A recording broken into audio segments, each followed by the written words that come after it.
Shalom, shalom. Karibu tena kwenye kipindi chetu cha ujana na kijana, na leo niko hapa Saiv, kanisa la USCF UDOM hapa Saiv, na niko na wenye viti ambaye tuna baba mwenyekiti Dennis Mboguni pamoja na mama mwenyekiti Caroline Mtete.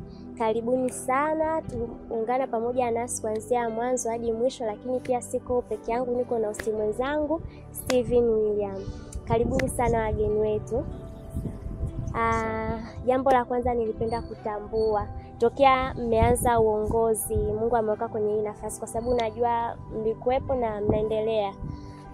Nilipenda kujua kuna faida gani ambayo mmeipata tokea Mungu amewapa hii nafasi, lakini pia kama kuna changamoto ambazo mmekutana nazo kwenye utumishi kama baba na mama wa watoto katika kanisa. Karibuni, tukianza na baba. Amen. Asante sana dada Esther na brother Steve. Karibuni sana.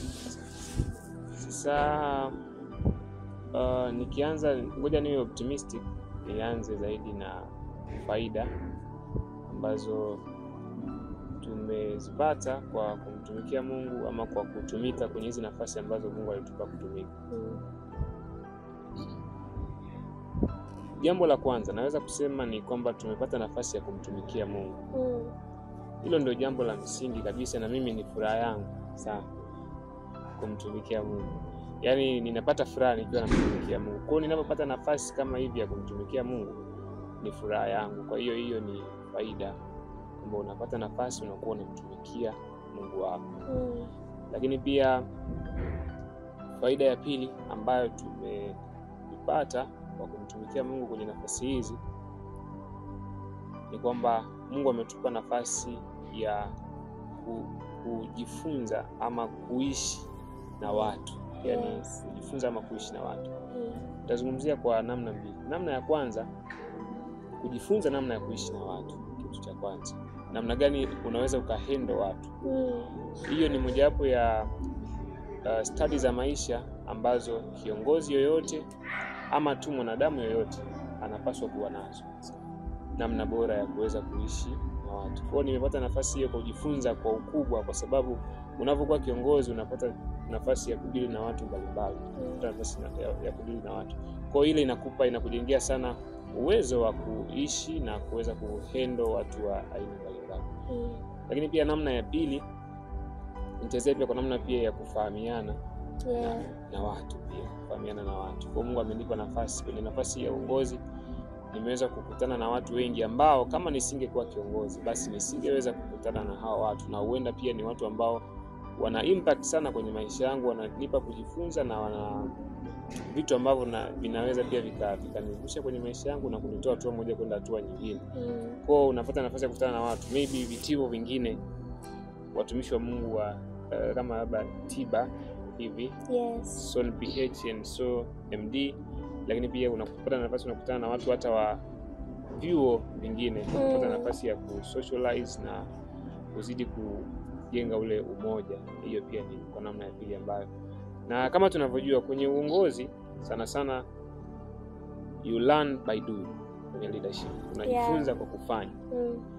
Kwa mfano niseme kwamba mimi labda nimesoma vitabu vingi sana vya uongozi, vitabu vingi kidogo, kina Maxwell, labda wakina Miles Monroe, soma sana, nimepitia vitabu vyao na baadhi ya maandiko ya uongozi. Lakini unaweza kugundua unapoingia sana ndani ya uongozi, changamoto unaweza kukutana nazo na vitu ambavyo unakuja kuviface unaweza kukuta ni tofauti sana na kule ambako ulisoma.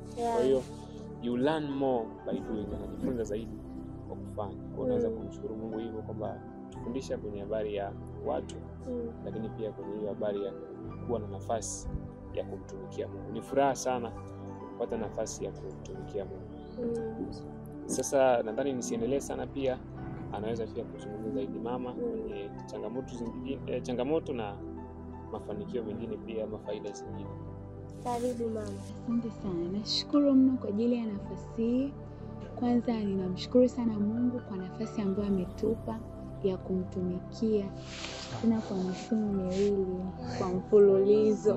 Kwa hiyo sisi hatuchukulii kawaida, tunaona kabisa Mungu ametupendelea mno, lakini pia anatupa nafasi ya kukua na kuongezeka zaidi. Ninashukuru kwa ajili ya mafanikio ambayo baba amesema. Ni kweli kabisa, Mungu tunamshukuru kwa sababu kwa msimu wa uongozi ametupa kwanza watu, lakini pia tulikuwa tayari kujifunza kupitia kwa watu ambao Mungu ametupa.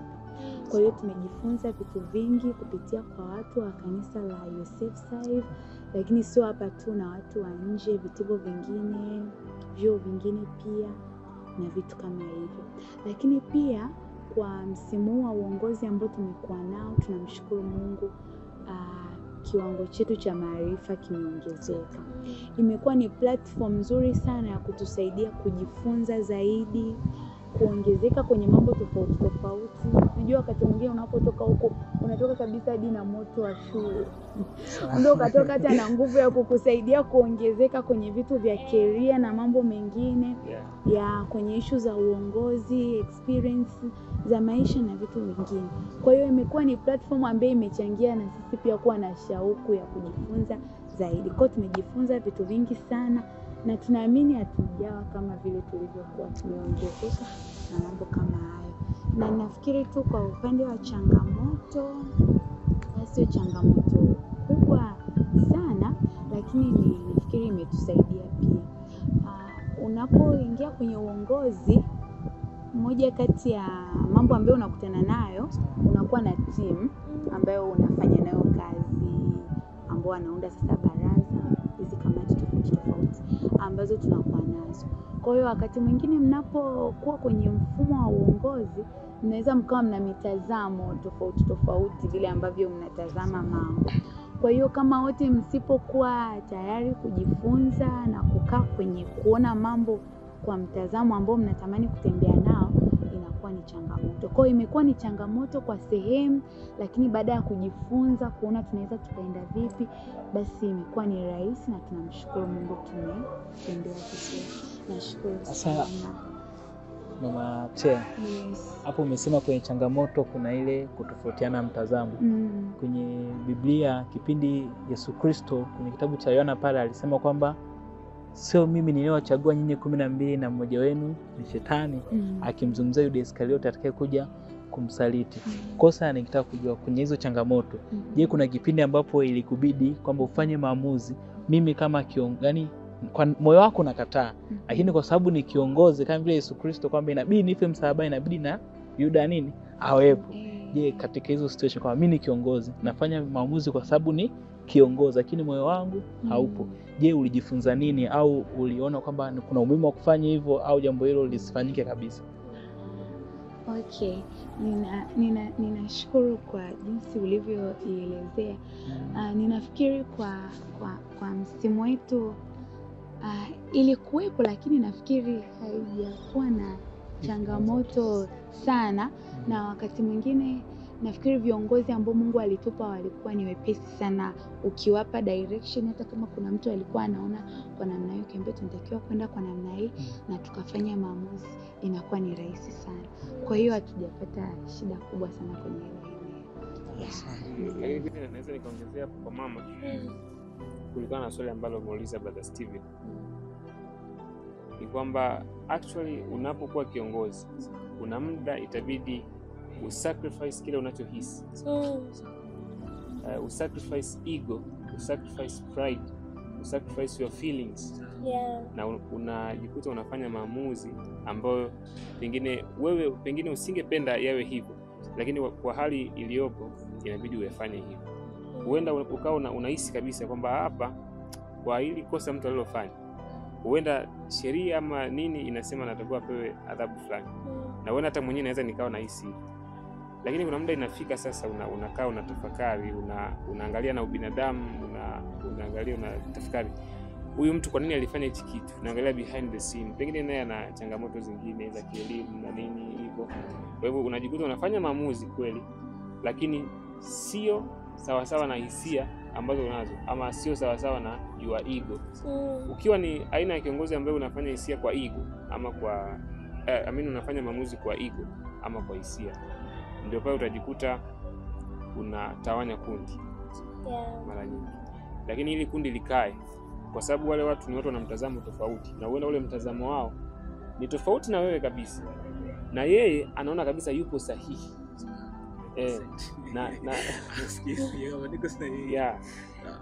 na ana fact kabisa, na ana sababu za kuona hivi.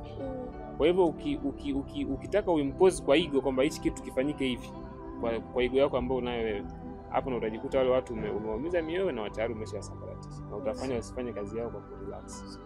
Lakini kuna muda inabidi unamsikiliza mtu, unaona yani hata kama kweli wewe unaona hichi kitu mbona kama hakipo sawa, ila according to the situation ilivyo unaamua kuamua tofauti na vile ambavyo unavyohisi. Ama kuna wewe unawaza kitu fulani, labda tufanye kitu fulani, lakini the majority wakasema kwamba hicho kitu tusikifanye. Kwa hiyo pia lazima uweze kusikiliza the majority. Kwa moyo wa kufanya maamuzi pia sio kulingana na vile ambavyo unahisi, ama sio kulingana na your own ego or let's say pride. Ni moyo ambao pia lazima uwe nao, na pia ilitokea pia mara nyingi, na ni lazima pia itokee kwenye hili scenario ya leadership. Na kama vijana labda mnawezaje ku maintain hiyo? Maana unajua kwa vijana yani tukiwa chuo yani inajulikana kabisa tuko chuo, na hata nyumbani tukirudi yani kuna mazingira obvious yana affect sana. Nilipenda najua kuna changamoto ambazo mnakutana nazo kama mahusiano, kama issues za academics. Mnawezaje sasa ku maintain yote hayo? Maana still ni wanadamu. Na tunakutana na watu wengine huko. Mnawezaje ku maintain mbele ya hao watu na mbele hivyo?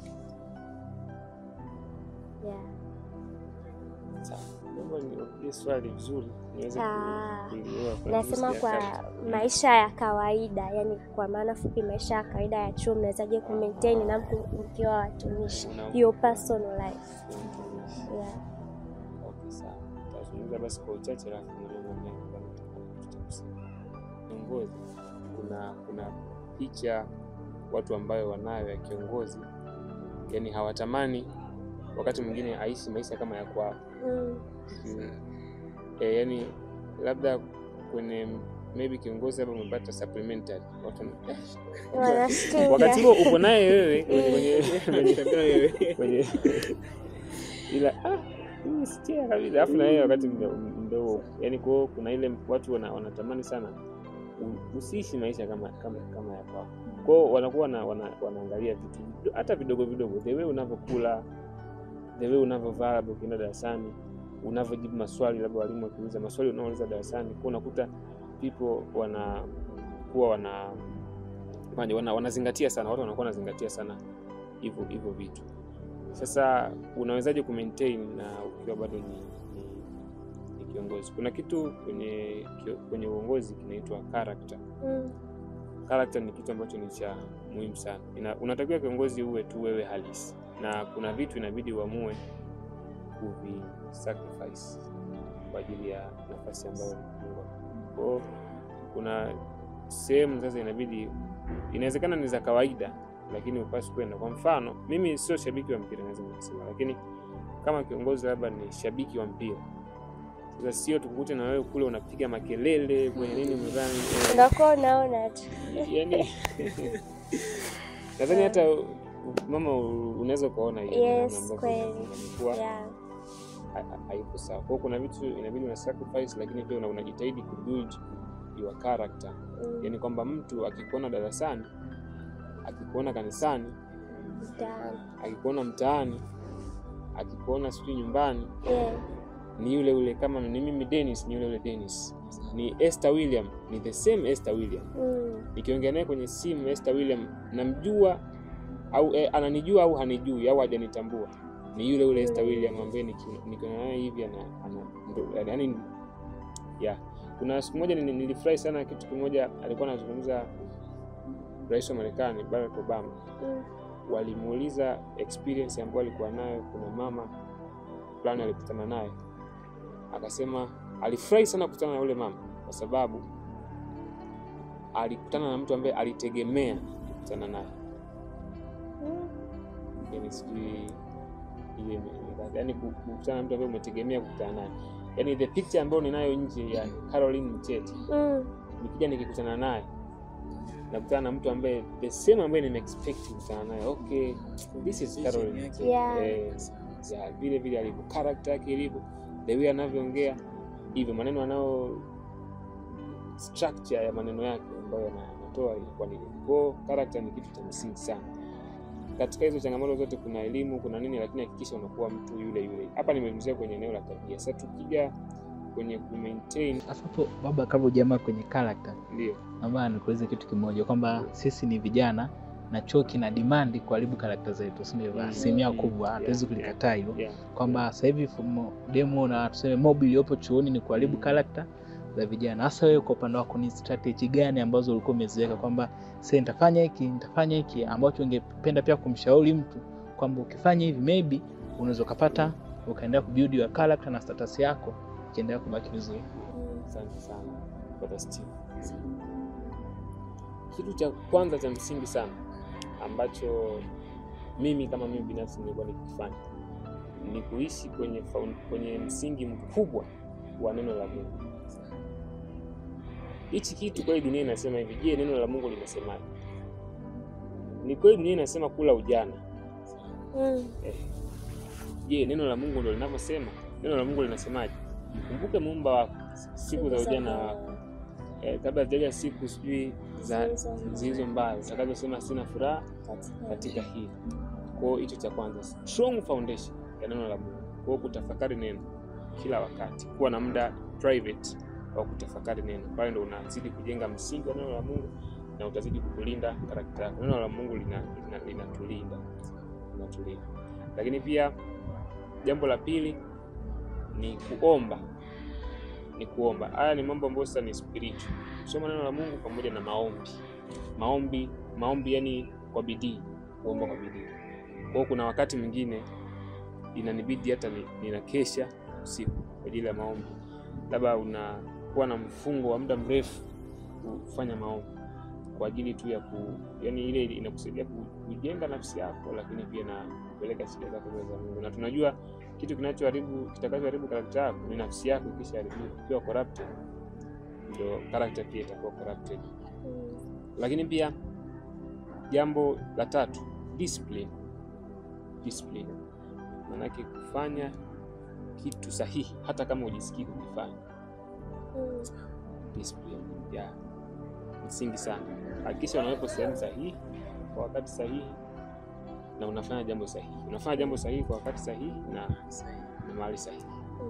So discipline ni kitu cha msingi sana. Kwa ni hayo matatu. Pia haya mawili sana sana na base kujenga uhusiano mzuri na Mungu. Ndio itakusaidia kutunza utakatifu ambao kwa sababu tunapozungumzia character pia tunazungumzia utakatifu. Character inaambatana pia na utakatifu. Foundation nzuri ya neno la Mungu, maombi, discipline. Sasa hapo mama, wewe kama ni mama lakini pia ni kijana wa kike, sio? Katika moja tuko na mabinti zetu kanisani, tunakuwa kuna vitu vingi vinaendelea. Kwa upande wako wewe, baba amezungumza sana kiroho.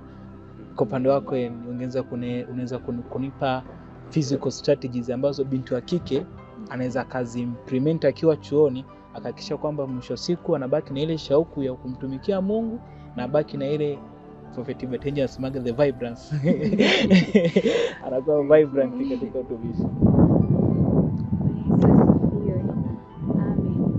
Mimi nitazungumzia kama nilivyoambiwa kwa upande wa mabinti. Tunajua kuna pressure huko chuoni. Lakini sio hivyo tu, hata ukitoka nje ya chuo kuna pressure yake. Kwa hiyo kuna pressure tofauti kutokana na maeneo. Lakini jambo moja kubwa ambalo nafikiri linatusumbua sana kwa asilimia kubwa mabinti wengi, sio tu UDOM, lakini na maeneo mengine, hatuko tayari kujifunza. Yani ni wavivu sana kujifunza. Na ndio maana upepo wowote unaweza ukatuchukua wakati wowote. Kwa hiyo unakuta kwa sababu hatuna msingi imara wa maarifa yale ambayo tunatakiwa kutembea nayo na kuishi nayo ili kutusaidia kuwa na mafanikio katika ile mambo tuko nayo. Kwa unakuta tunasumbuka sana, tunapata shida. Ukija huku ukisikia upepo wa mahusiano unaenda hivi na wewe unaenda nao, unakuvuruga. Ukitoka ukisikia huko mara wameanza biashara online na wewe umo, inakuvuruga, unachanganyikiwa, unashindwa kufanya mitihani hivyo. Kwa hiyo jambo la kwanza ambalo personally nimeliimplement na nimeona lina matokeo kwangu na hata kwa mabinti wengine ambao tuko nao ni maarifa. Yaani ukikosa taarifa sahihi ambayo unatakiwa kutembea nayo, maana taarifa yote itakayokuja utatembea nayo. Wengine wanajifunza, lakini wanajifunza sio kutoka kwenye vyanzo sahihi vya taarifa. Kwa hiyo okay, mfano wa vyanzo sahihi. Sasa nitasema chanzo sahihi, chanzo sahihi ambacho ni msingi. Msingi wa kwanza kama alivyosema baba ni neno la Mungu. Kwa hiyo ndio msingi wetu, na chochote ambacho tunajifunza kinatakiwa kwanza kijengwe kwenye msingi wa neno la Mungu. Kwa hata kama utajifunza kutoka kwa watu wengine nje, utakuwa una uwezo wa kukipima kile ambacho unajifunza. Je, hiki ambacho nimejifunza kinalingania neno la Mungu? Kwa sababu tayari kuna msingi uko nao kuhusu neno. Kwa hiyo kama hata msingi wa neno la Mungu huna, maana yake chochote ambacho kitakuja huna pa kupimia. Maana sasa neno la Mungu ndio chujio, unapima hiki ambacho nimekiingiza kwenye akili yangu, je, ni sahihi? Kwa hiyo msingi wetu mkubwa kwanza unatakiwa kuwa neno la Mungu. Baada ya hapo tujifunze, kuna watu sahihi wamefanikiwa, wametutangulia na wana matokeo yanayoonekana. Kwa hiyo ni vyema kujifunza kutoka kwao. Kwa hiyo ukijifunza kule neno la Mungu liko, unapima, unaangalia, inakuwa ni rahisi sana. Kwa hiyo hiyo imekuwa ni changamoto, lakini pia ukiachana tu na kutafuta maarifa, labda kusoma vitabu na nini, tumekuwa hatuna watu ambao unajua, tunapokuwa tuko kwenye mazingira ya nyumbani ama tulipokuwa tuko shule, tulikuwa karibu sana na walimu, lakini nyumbani tuko karibu sana na wazazi ama ndugu zetu. Kwa hiyo ni rahisi sana kukwambia acha kitu fulani, ama kitu fulani ukitaka kukifanya ukikumbuka yuko baba, yuko mama akiniona na kifanya hiki itakuwaje, unakuwa na hofu unaacha. Lakini tukifika huku tunakuwa wenyewe, na wengi unakuta nyuma wamekaa boarding, kila kitu anaambiwa utatembea hivi, utafanya hiki. Kwa akija nahisi kama kuna aina fulani ya uhuru niliouhitaji na sasa nimeupata. Kwa hiyo akikosa mtu ambaye anaweza akamwambia acha kitu fulani akaacha, labda usifanye hivi, huwa tunatembea kwa namna hii, inakuwa ni changamoto. Na wengi unakuta amepotea kwa sababu kuna watu wametutangulia jamani, na kuna watu tunatakiwa kuwafuata, kwa sababu kuna msemo unasema we follow to become. Maana yake unafuata ili uwe. Kwa hiyo inakuwa ni rahisi sana kupotea, kwa sababu kuna kitu una struggle nacho leo, kuna mwingine alishapita hapo. Kwa hiyo kama kuna mtu unamfuata alikosea mahali fulani, ukimfuata kwa uaminifu, sio lazima na wewe ukosee pale. Kabla hujakosea atakwambia huwa hatupiti hapo, hapo pana miba, huwa tunapita kwa hivi. Kwa hiyo tukiwa tuna watu ambao wametutangulia, tunajifunza kwao, tunawasikiliza, inakuwa ni rahisi sana na inatusaidia. Asante sana. Naomba niingie kwa baba. Unajua kwa mfano kama Udom tunapata muda mzuri sana wa kujifunza vitu vingi. Unawashauri nini vijana? Unajua tuko out of uangalizi wa nyumbani na tuko mazingira huru kama mama alivyosema. Unaweza ukawashauri nini vijana wakati huu ambao tuko nje ya uangalizi, yani hamna anayekukemea acha hiki, fanya hiki, uko kwenye maamuzi yako?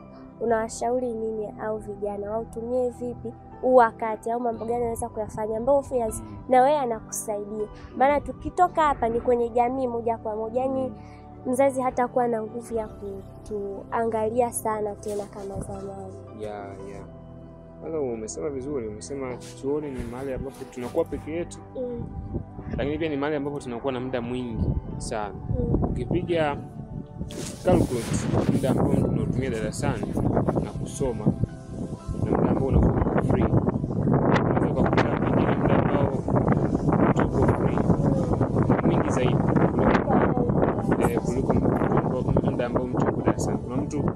siku nzima ana kipindi mtu hivi. Kwa hapo labda akikaa akisema nisome maybe 2 hours, 3 hours, 4 hours, yeah, hivyo. Lakini kuna muda mwingi ambao unakuwa ample time. Mimi kuna kitabu kimoja kinaitwa Gifted Hands. Mwanzoni wa kile kitabu kuna shairi ameandika ambalo aliandika mamake Ben Carson, anaitwa Sonia Carson. Akaandika, you have yourself to blame. Yes. You have yourself to blame. Yani wewe ndo wa kujilaumu, wa kulaumiwa kwa ajili ya maisha yako. Kwa ajili ya maisha yako. Kwa the way future yako itakavyokuwa, the way tutakavyokuona baadaye ni wewe mwenyewe ndo wa kulaumiwa. Kwamba akasema pale sio family background ya kulaumiwa, either wazazi walifanikiwa ama la. Sio your company, sio nani, you have yourself to blame. Kwa ndo ukauliza pia ni kwamba vijana wanaweza wakafanyaje, wanawezaje kutumia huu wakati ambao tumesema ni mwingi hapa chuoni. Ni namna gani sasa huyu kijana anaweza akautumia huu wakati ambao tumesema huu wakati anaupata, kunakuwa na wakati mwingi sana ambao anaupata. Namna gani ambavyo anaweza akautumia? Jambo la kwanza la kuzingatia, hakikisha unafanya kitu ambacho kitazaa matunda baadaye. Kuna mtu mmoja aliwahi kunifikirisha jambo moja, akasema kwamba maisha tunaoishi leo ni kama shamba. Alafu yani let's say huu muda ni kama shamba. The way tunavyotumia muda, tunapanda mbegu. Kwa hiyo tunategemea wewe utakavyokuwa baada ya miaka 5 ni kutokana na mbegu ambayo ulipanda wakati huo. Kwa kijana inabidi azingatie sana kwamba future yake ina depend kwake. Kwa lazima hakikishe anapanda mbegu gani kwa wakati huu. Mimi labda nataka kuwa maybe sijui mfanyabiashara mkubwa ama kiongozi mkubwa baadaye, lakini napanda mbegu gani saa hizi? Kwa hiyo unaweza kukuta kijana labda saa hizi amepewa muda wa kupanda mbegu, muda mwingi, yani ndio sema amepewa shamba kubwa la kupanda mbegu. Lakini sasa kila kitu sasa nataka apande. Yani ukiona kitu kinafaa napanda kwenye shamba, Yani just imagine sasa una shamba, ukiona maharage unapanda, ukiona mahindi unapanda, ukiona nini, kila kitu. Yani umechanganya huko ndani, yani hilo shamba maana yake huwezi ukaja ukavuna kulingana na kile ambacho unakidesire hapo. Kwa hiyo ndio maana utaishia sasa umepanda hayo vitu mengi, alafu unaishia sasa kumuomba Mungu sasa, Bwana ninaomba hapa nivune maembe, ninaomba nipate maembe mengi. Kweli. Wakati umepewa kabisa shamba na ukapewa kabisa na mbegu za kupanda. Kwa ni wewe kupanda kwa ajili ya future yako. Biblia inasemaje? Mungu hadhihakiwi. Apandacho mtu ndicho atakachovuna. Whether ameokoka wajaokoka. Kwa sababu God is a God of principles. Yes. Yeah. Kwa akiwa ameokoka wajaokoka atapanda kile, atavuna kile ambacho amekipanda na sio vinginevyo. Ukisoma neno kudhihakiwa kwenye Biblia ya Kiingereza anasema like, yani kama kutaniwa, tafsiri yake kama Mungu ataniwa. Sasa ndo ile ndo sasa mfano kutania maana yake nini? Hujapanda hiyo mbegu afu unaenda kuomba kwa Mungu kwamba nataka hii mbegu. Kwa hapo ni kama unamtania. Kwa hiyo Mungu athihakiwi. Umepanda utavuna ulichokipanda. Kwa hiyo kijana inabidi azingatie kwamba sasa hivi ni muda wa kupanda mbegu kulingana na matokeo ambayo anataka kuyapata baadaye. First way nzuri ya kupanda mbegu, sasa hivi ni muda mzuri sana wa kukusanya maarifa ya kutosha kwenye vitabu, kwenye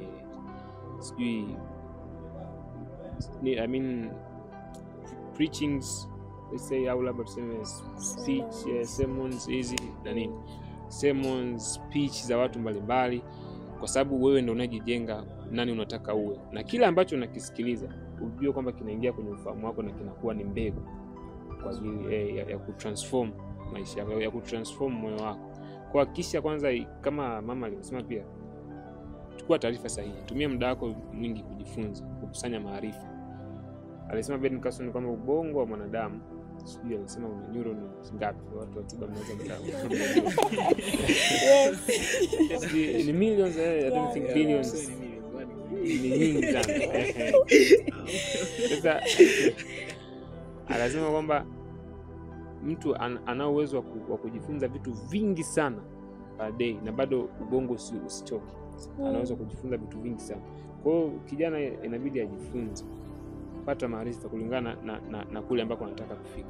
Apande mbegu sahihi kulingana na kule ambako anataka kufika. Hii hatuzungumzi tu kwenye vitu labda vibaya, labda vitu viovu. Lakini pia tunazungumza hata kuna vitu vingine ni vyema. Maybe mimi nataka kuwa labda kiongozi labda baadaye, let's say mfano, labda nataka kutumika kwenye nafasi za uongozi ama nimeona nina kitu cha uongozi ndani yangu. Alafu at the end of the day nina focus muda wangu mwingi, yani muda mwingi na utumia kujifunza muziki. Alafu namuomba Mungu niwe kiongozi wa baadaye. Unaona, kunaweza ukakuta inaweza nisifike kule ambako nataka kufika kwa sababu nitaishia kuwa mwimbaji mzuri labda pengine ama mwanamuziki mzuri. Ila muda mwingi kama najua kabisa nataka nivune mbegu fulani, basi sasa hizi hebu ngoja nipande kitu fulani. Kwa hiyo vijana wazingatie kupanda vitu vizuri kwa wakati ambao wanao, huu wakati mwingi ambao kwa ratiba ya kawaida ya chuo inatupatia. Na hata kama sio mwanachuo, mtu yote ambaye yuko sehemu yoyote inabidi azingatie hilo, kwamba inabidi apande mbegu kulingana na kile ambacho anataka. Mr. Chair, umezungumza vizuri sana. Ukatolea mfano wa kutaka kuwa kiongozi. Ilikuwa ni Jumaa, nilikuwa naongea na kijana mmoja.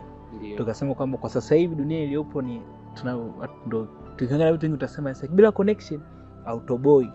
Akanambia kwamba wewe kutoboa ni mpaka ifikie tu hapo aseme uwe kama Danieli, kwamba yani hauna nani wamekutafuta kila sehemu, anasema abane tumpe tu. Lakini mpaka unafikia tu akanambia utakuwa shazeeka. Kwa mwisho siku unakuja kupata nafasi ukiwa ushazeeka. Kwa mimi nikuulize, je, unaona nafasi ya sisi watumishi kutembea hivyo katika utumishi wetu na bado tukakuwa katika nafasi kubwa bila kupita makando ya connection, sijui simepigwa imeenda hivi. Kwa hiyo unaona je kwamba kwa mtu ambaye anapanda mbegu, tukisema ukipanda mbegu pamoja na Mungu haitakuwa na makando ya kwamba hiki kimefanyika hivi, hiki kimefanyika hivi. Je, unaona kuna probability au kuna kwamba it is possible au ndo resistance au na utamshauri nini kijana kama huyo?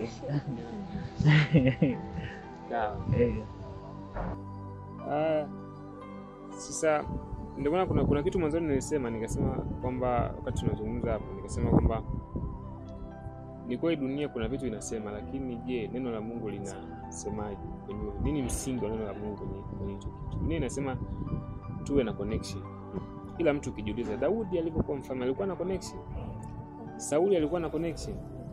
Hakuna hata mmoja ambaye alikuwa na connection. Hata Samson,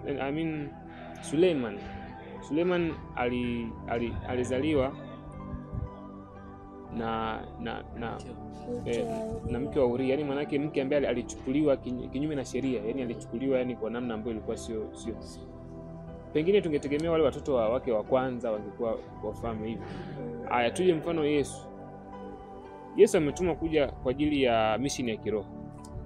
Huenda labda angezaliwa kwenye nyumba ya kuhani mkuu Kayafa, angefanya mission yake vizuri sana kwa sababu ana connection. Yes. Lakini huyu mtu akaja kuzaliwa kwa seremala mmoja, Yusufu, without any connection. Kwa kuliishi kusudi, it doesn't need connection. Connection yako kubwa ni connection yako na Mungu. Ndio kinachohitaji. Ni connection yako na Mungu. Kwa there are corrupt systems kwenye dunia, lakini sisi wa Kristo kazi yetu sio kujiingia na kuwa kama kwenye hizo system. Ndio maana akasema Yesu akatuambia ujumbe mzuri sana, akasema msifuatishe namna ya ulimwengu huu. Kwa alijua kabisa kwamba there are systems za dunia ambazo zinakushawishi kabisa uzifuate na zinakwambia kabisa usipoifuata hii unaweza usifanikiwe. Lakini akatuambia usifuatishe namna ya dunia hii. Nadhani itakuwa ni sasa tubaki hapo, mimi nije kwa amani. Sasa tumeshasema tusifuatishe namna ya dunia hii. Ni njia gani sasa nyingine tutumie? Kwa sababu kuna kijana ambaye hamjui kabisa hata labda maisha yake ni ya kimwili ya kidunia. Ukikutana kijana na ambaye afu unamwambia out of connection, afu unamwambia kuna namna nyingine out of connection, atafanyaje? Asante, nashukuru sana kwa hilo swali. Kuna watu wengine ambao tunakutana nao actually hawamjui Mungu kabisa. Lakini mimi nafikiri moja kati ya njia sana ya kumsaidia huyo mtu, alafu sasa ili tuelewane kwamba out of connection hauwezi, it's possible ukafika kule bila kupitia hizo njia zingine. Njia ya kwanza ni kumsogeza karibu na Mungu. Sasa hii ndio connection yetu. Kwa hiyo kazi kubwa ya kwanza ambayo mimi nitakuwa nayo ni kumsogeza karibu na nini? Na Mungu. Na pale ndio kwenye source ya maisha yake. Kwa lazima nimrudishe pale, nimwambie sasa wewe origin yako ilikuwa ni hapa. Na popote ambapo utataka kwenda ni lazima utoke kwa sababu huyu ndio ana zile footsteps zako ambazo unatakiwa kwenda kufika kule ambako Mungu amekusudia. Kwa hiyo mimi nafikiri hiyo pia itatusaidia kusolve mambo mengi sana. Yaani tu baki ukweli kama yani uwezi lazima turudi kwanza pale kwenye origin yako ili tukutoe sasa. Kwa sababu hata tukizunguka bado Yesu ni njia ya kweli na uzima. Kwa zingine zinaweza zikakupeleka lakini unaweza usifike kule ambako unatakiwa ufike. Na pia unajua unaweza ukafika lakini ukawa huna utoshelevu. Unajua kufika mahali na Mungu na kukaa pale kwenye kusudi ambalo Mungu amelikusudia kwa ajili yako. Kabla tu ya kukupa vitu vya mwilini ambavyo vinaonekana, inaanza kwa kukupa utoshelevu wa ndani. Kwa hiyo ili uenjoy kule ambako umefika kwenye mafanikio, you better have God, kwa sababu utaenjoy huku ndani pia kuna. Nimeuliza hivyo kwa sababu unaweza kukuta kuna vijana wengine hawasali hawafanya lakini unakuta wako top pale. Yaani hata ukifuatilia kwa mfano saizi UDOM tuna uchaguzi. Fuatilia vijana wengi ambao wanagombezwa nafasi. Kwa hiyo unakuta sisi ambao tuko watumishi wa Mungu tunachukuliwa kwenye nafasi za chini sana ukitofautisha nao, lakini principle kumbe ni principle. Turudi kwa Mungu. Karibu Bishop umalizie, naona muda wetu unaenda. Ni moja maana muda wetu umetuacha. Kuna kitu burning sana sensitive nikisikia jana, nilikuwa nasikiliza ni Joina Nauka alikuwa akisema potential ambazo kijana wa kanisa anaweza kuzifanya. Moja kati ya potential aliyosemea ni kijana katika family issues. Akatoa takwimu kwamba Dar es Salaam kama ndoa zaidi ya 100 zinavunjika kila siku. Konye kama baba na mama ambao mnalea vijana ambao mwisho wa siku atakuwa mke na mume. Je, umeona potential yenu katika kumenta kizazi ambacho hakitotuongezea idadi ya ndoa zinazovunjika kwa siku, kuja kutupunguzia idadi kwa dakika moja dakika mbili kwa baraka zetu. Tuanze na baba. Ndio. Maana ni kwamba ni zile strategy ambazo sisi tumezifanya hapa ama namna ambayo vijana wanaweza na hata ambazo mmeweka wenyewe. Sawa. Actually unavomtengeneza Mkristo mzuri, ujue kabisa unamtengeneza baba mzuri, unamtengeneza mama mzuri, unamtengeneza kiongozi mzuri wa baadaye unavomtengeneza Mkristo mzuri. Kwa sababu principles za Ukristo zinaweza zikamsaidia mtu kwenye maeneo yote ya hapa. Kwa mfano hapa kanisani tumekuwa na semina nyingi sana za mafundisho. Tumekuwa na semina Know Your Destiny, semina ambayo ilikuwa inafundisha wa kina mama, mafundisho ya kina mama pamoja na mafundisho ya kina baba. Tumekuwa na semina za Roho Mtakatifu na kijana. Tumekuwa na semina nyingi sana ambazo zile ni kwa ajili ya kumpa mtu foundations, lakini pia hata watumishi ambao wanahudumu pia yani manake ibada tu za kila siku kuwapa watu foundations za neno la Mungu, kuzidi kuwafundisha kwenye hayo maeneo ili kuwafanya wawe Wakristo wazuri, ambapo Mkristo mzuri ni sawa sawa na baba mzuri, ni sawa sawa na mama mzuri, sawa sawa na mke mzuri, sawa sawa na mume mzuri kwa baadaye. Kwa hivyo sana ni kwenye kuinvest kwenye maarifa zaidi. Sana kwa upande wako katika chache. Nashukuru. Lakini pia ninafikiri wengi wakati mwingine tumekuwa tunajifunza, lakini tunafikiri tutakuja kupata nafasi ya kuishi. Yaani mimi hapa nipo chuo. Ninatamani nafikiri ni karibia kwa kila mmoja anatamani kuja kuwa baba mzuri, mama mzuri, ana familia nzuri. Lakini kuna wakati tunahisi nitaenda kuwa baba mzuri kule, nitaenda kuwa mama mzuri kule. Kwa hiyo kuna baadhi ya namna tunaweza tukaanza kujishape kuanzia huko, ila hatuchukui hizo actions. Tunafikiri haya maisha nitakuja yani hapa ndo tunaishi. Yani muda ndo tunaishi kabisa. Kama tunataka kuwa kina mama wazuri, ndo muda wa kuweka strategies na kuanza kujifanyia evaluation na una act kwenye vile ambavyo umeviweka. Kwa kuna wengine tumeandikaga notes vizuri mno za seminar na nini, alafu tunaambia unasema nitaishi hivi, ni vipi muda kidogo. Kwa mimi ninafikiri hasa tuchukue hatua. Yani mimi nataka kuwa mama mzuri kwanza sasa hivi. Nianze kuishi umama mzuri hata bado sijakuwa na familia, sijakuwa na ndoa, sijakuwa na mtoto. Hivyo kwa nafikiri hicho kitatusaidia sana. Tuanze nafikiri tuanze kuvifanyia kazi, tuanze kuishi ndo wakati wetu kabisa. Utashangaa umekuwa mama surprise. Unasema kufanyia hiki kazi. Kwa hiyo tuanze tu kuishi vile ambavyo tunavitamani. Asanteni sana. Karibuni kwa neno la mwisho ile ambalo najisikia kumwambia mtazamaji. Tuanza na baba. Asante sana mamangu Esther William.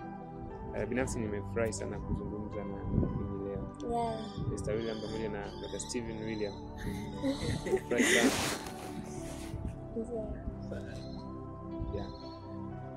Sasa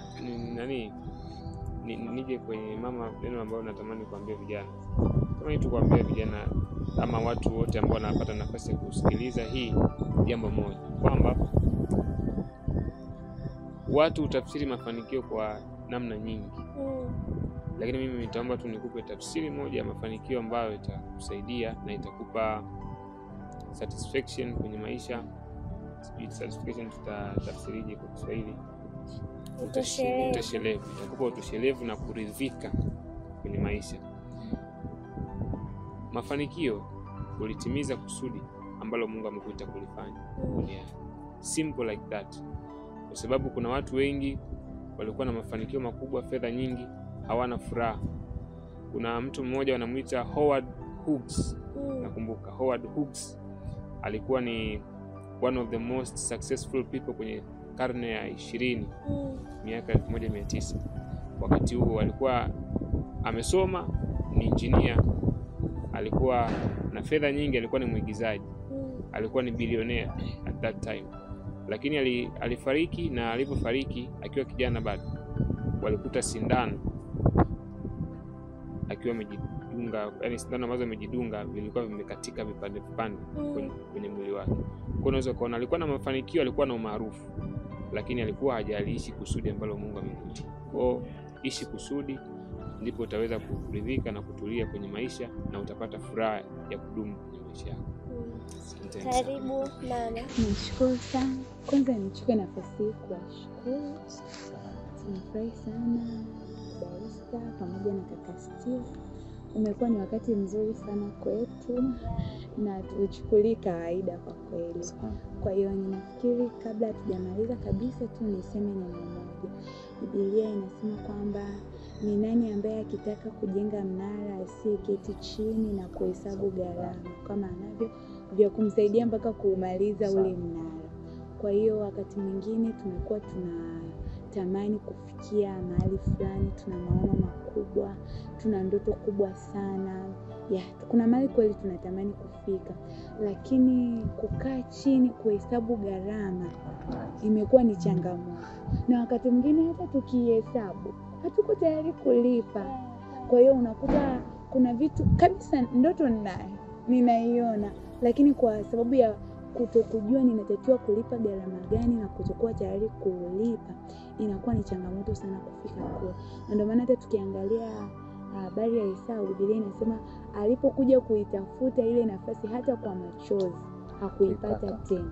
Kwa sababu ule wakati ambapo alikuwa, kwa sababu ukiangalia kilichomkosesha ni mlo mmoja upendo. Ambao ukiangalia ule mlo huwezi kufa jamani, huwezi kufa, ungeweza kuvumilia na basi tu ukafika kule ambako Mungu alikusudia kufika. Kwa hiyo kuna vitu vingine ambavyo tunatakiwa kuwa tayari kujinyima na kuvifanya kwa gharama yoyote ile. Kuna mambo tunatamani kufika na tunahitaji kujinyima usingizi wakati fulani. Kuna vingine vinakutaka tuwe isolated. Kuna vingine vitakutaka kupunguza baadhi ya vitu ambavyo kwako yamkini ni vizuri sana.